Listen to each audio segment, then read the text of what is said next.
Hello students, welcome in ES Academy. My name is Ajay Sharma and today I am going to discuss class 12th English chapter Going Places.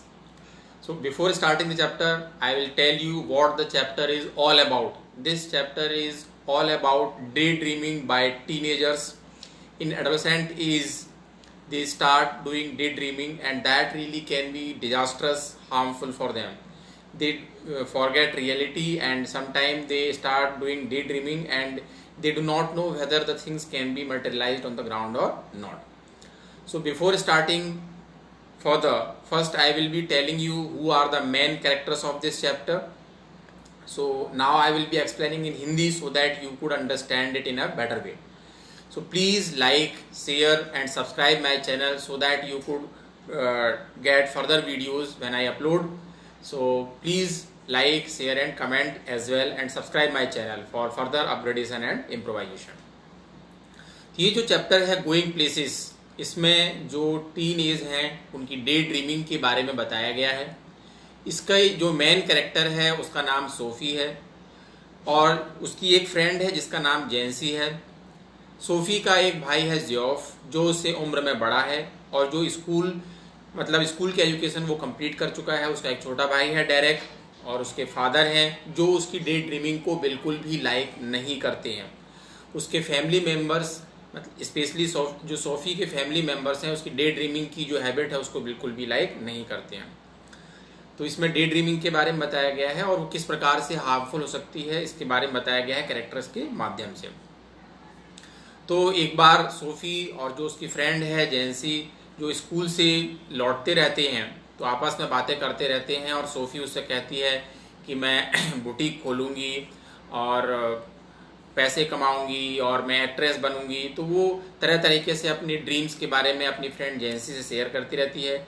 जेंसी एक realistic लड़की है, practical लड़की है और जैसा कि वो दोनों एक लोअर मिडिल क्लास फैमिली को बिलोंग करते हैं, सोफ़ी उस रियलिटी से दूर भागने की कोशिश करती है, उस सच्चाई को स्वीकार नहीं करती है. लेकिन जेंसी उस रियलिटी को जानती है और सच्चाई को स्वीकार करती है और वो जानती है कि वो लोग एक बिस्कुट फैक्ट्री में काम करने के लिए ही बने हैं और उसको बार बार समझाती है कि उसको सच्चाई को स्वीकार करना चाहिए और डे ड्रीमिंग नहीं करना चाहिए. लेकिन सोफ़ी अपनी हरकतों से अपनी आदतों से बाज नहीं आती है. वो उससे कहती है कि वो बुटीक खोलेगी. तो जैसे उसको समझाती है कि बुटीक खोलना आसान नहीं है तो वो बोलती है कि मैं पहले कोई जॉब ज्वाइन कर लूँगी, किसी दुकान में मैनेजर बन जाऊँगी, किसी ऑर्गेनाइजेशन में मैनेजर बन जाऊँगी. तो बोलती है इतना आसान नहीं है मैनेजर बनना. तो फिर वो सपने देखने लगती है कि मैं एक्ट्रेस बन जाऊँगी और एक्ट्रेस के पास बहुत सारा रेगुलर वर्क नहीं करना पड़ता है और पैरेलली वो अपने बुटीक को भी मैनेज कर पाएगी. सोफ़ी के फैमिली मेम्बर्स स्पेशली उसके फादर और उसकी मदर उसकी डे ड्रीमिंग की आदत से बिल्कुल ही परेशान हो चुके थे और उसको बिल्कुल भी टॉलरेट नहीं करते थे और उसको पसंद नहीं करते थे कि वो डे ड्रीमिंग करे. सोफ़ी जब भी बात करती थी डे ड्रीमिंग के बारे में, पैसे कमाने के बारे में, तो वो कहते थे कि अगर तुम्हारे पास पैसे आते हैं सबसे पहले तुम्हारा काम होना चाहिए कि तुम एक अच्छा सा घर खरीद सको. उसकी माँ घर में दिन भर काम करती रहती है, उनके जो किचन है उसकी कंडीशंस बहुत अच्छी नहीं रहती हैं. सोफ़ी का जो बड़ा भाई है जियोफ वो स्कूल से निकल चुका है और एक अप्रेंटिस मैकेनिक की तरह काम करता है और वो सोफ़ी से बहुत कम बात करता है और सोफ़ी को ये बात बिल्कुल भी पसंद नहीं आती है. वो चाहती है कि जियोफ उससे बातें करे, अपने मन की बातें उसके साथ शेयर करे और उसको लव और अफेक्शन दे, लेकिन वो ऐसा बिल्कुल भी नहीं होता. वो बहुत ही इंट्रोवर्ट टाइप का रहता है, वो बहुत ही मैच्योर बिहेवियर शो करता है और जेंसी सोफ़ी को ऐसा लगता है कि जियोफ ऐसा सोचता है कि वो बहुत छोटी है इसलिए शायद वो उसके साथ ओपन नहीं होता है. सोफ़ी सोचती है कि उसका भाई बाइक पर बैठा करके उसको शहर में घुमाए और अच्छे अच्छे जगहों पे उसको ले जाए और वो इस प्रकार से चाहती है. लेकिन इस प्रकार से कुछ नहीं होता है. एक बार जब वो अपने बाइक के कुछ पार्ट्स को खोल करके ठीक कर रहा होता है तो वो उसके पास जाती है, उससे बात करना चाहती है, लेकिन जियोफ चाहता है कि वो वहाँ से चली जाए. फिर वो अपना एक सीक्रेट उसके साथ शेयर करती है. वो कहती है कि वो डैनी कैसी जो एक फुटबॉलर है उससे मिली है. तो जियोफ उसकी इस बात पर बिल्कुल भी विश्वास नहीं करता है क्योंकि वो सोचता है कि ये अगेन वो डे ड्रीमिंग कर रही है क्योंकि डैनी कैसी एक बहुत बड़ा फुटबॉलर है और सोफ़ी उसकी बहन उसके साथ कैसे मिल सकती है. तो वो बार बार उसको कहती है कि वो एक शॉपिंग के दौरान उससे मिली और वो अपने छोटे भाई डेरेक के लिए डैनी कैसी फुटबॉलर का ऑटोग्राफ लेना चाहती है, लेकिन उस समय न तो सोफी के पास पेन और पेपर था न डैनी कैसी के पास, लेकिन उसने बाद में उससे मिलने का प्रॉमिस किया है और ऑटोग्राफ देने का भी प्रॉमिस किया है। जो जॉफ है और जो सोफी की फैमिली है वो स्पोर्ट्स इंथुजियास्ट हैं, स्पेशली वो फुटबॉल के गेम को बहुत पसंद करते हैं और जो फुटबॉलर्स हैं उनको भी बहुत लाइक करते हैं। जिस प्रकार से डैनी कैसी के बारे में सोफी बात करती है एक बार, और जब डैनी कैसी से मुलाकात के बारे में सोफी अपने बड़े भाई जियोफ से डिस्कस करती है तो वो यही चीज़ अपने फादर से डिस्कस करता है, तो उसके फादर इस बात पर बिल्कुल भी बिलीव नहीं करते हैं, उसको झिड़कते हैं। एक बार सोफी की फैमिली फुटबॉल के मैच को देखने के लिए जाती है जिसमें डैनी कैसी भी खेल रहा होता है, तो सोफी, उसकी माँ और उसके पिता गोल पोस्ट के पास बैठते हैं और जो जॉफ है वो अपने दोस्तों के साथ ऊपर बैठता है और उस मैच में डैनी कैसी की टीम जीत जाती है और वो उस मैच को बहुत इंजॉय करते हैं और डैनी कैसी से मिलने के बारे में सोफी अगेन सोचने लगती है, और क्योंकि वो हमेशा से एक डे ड्रीमर रही है और उसका एक हमेशा से सपना था कि वो डैनी कैसी से मिले।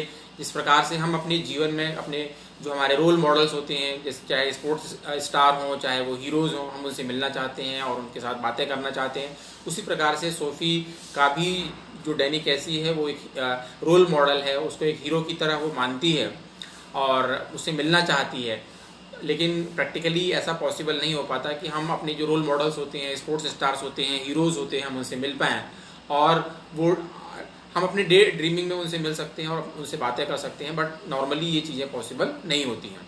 तो एक बार जब वो सोचती है कि मुझसे मुलाकात के बारे में कयास लगाती रहती है और वो सोचती है कैनाल के किनारे एक बेंच पर बैठ करके डैनी कैसी के बारे में इंतज़ार करती रहती है कि डैनी कैसी आएगा और उससे मिलेगा, और काफ़ी लंबे समय तक वो वहाँ कैनाल के पास बैठ करके इंतज़ार करती है कि डैनी कैसी आएगा और वो उससे मिलेगा और उसका सपना डैनी कैसी से मिलने का पूरा होगा। लेकिन बहुत देर हो जाती है तो वो डिसअपॉइंट हो जाती है, हतोत्साहित हो जाती है और वो घबराने लगती है कि डैनी कैसी शायद नहीं आएगा। तो वास्तव में इस चैप्टर में ये बताया गया है कि हमें रियलिटी को एक्सेप्ट करना चाहिए और उन चीज़ों को ही एक्सपेक्ट करना चाहिए जो कि हम फुलफिल कर सकते हैं according to our potential, according to our financial status, according to our family. We should think and we should plan and organise. तो जो सोफ़ी है उसके माध्यम से नैरेटर ने ये बताया गया है कि जो टीनेजर्स हैं और एडोलेसेंट्स हैं वो कई बार गलत रास्ते पर चले जाते हैं, तो उस चीज़ से बचना चाहिए और फैमिली मेम्बर्स को उनको गाइड करना चाहिए। तो जो सोफ़ी है वो डैनी कैसी के बारे में डे ड्रीमिंग करती रहती है, लेकिन वो उससे कभी नहीं मिल पाती है और केवल उसने मैच के दौरान ही उसको देखा होता है। तो इसका जो मेन कैरेक्टर्स है वो सोफ़ी है जो एक लोअर मिडिल क्लास फैमिली को बिलोंग करती है, और जैंसी उसकी जो एक फ्रेंड है वो भी लोअर मिडिल क्लास फैमिली को बिलोंग करती है। वो रियलिटी को एक्सेप्ट करती है और जो इंसिडेंट सोफ़ी अपने ब्रदर जॉफ से डिस्कस करती है डैनी कैसी से मुलाकात के बारे में, तो एक बार जब जैंसी से वो मिलती है तो जैंसी उससे पूछती है कि तुम जब डैनी कैसी से मुलाकात हुई थी तो क्या क्या बातें हुई। तो सोफ़ी को बहुत गुस्सा आ जाता है अपने भाई पर। वो सोचती है कि जो बात मैंने मना की थी जैंसी से डिस्कस करने के लिए उसने जैंसी को क्यों बताई, क्योंकि जैंसी एक थोड़ी गॉसिप करने वाली लड़की थी और उसको डर लगता है कि कहीं उसके पिताजी को ये बात पता चल जाएगी या किसी और कुछ चीज़ें अगर ये बात बढ़ जाएगी तो बहुत प्रॉब्लम हो सकती है। तो जैंसी उसको प्रॉमिस करती है कि वो उसमें बिलीव कर सकती है, उसमें ट्रस्ट कर सकती है, वो कोई भी गॉसिपिंग नहीं करेगी। तो दो कंट्राडिक्टरी कैरेक्टर्स इसमें बताए गए हैं, सोफ़ी जो एक डे ड्रीमर है और जैंसी एक रियलिस्टिक गर्ल है और जो एक सच्चाई को स्वीकार करने वाली, वास्तविकता को स्वीकार करने वाले लड़की है। तो जो नैरेटर है A.R. बार्टन, उन्होंने बहुत ही अच्छे तरीके से एडोलेसेंट एज के डे ड्रीमिंग के बारे में बताया है और कैसे हमको फैमिली मेम्बर्स के सपोर्ट के द्वारा हम उस चीज़ को उसको ओवरकम कर सकते हैं इस प्रॉब्लम को। I hope you people would have understood. So please like, comment and share my channel so that you could get further improvisation and upgradation. Thank you all.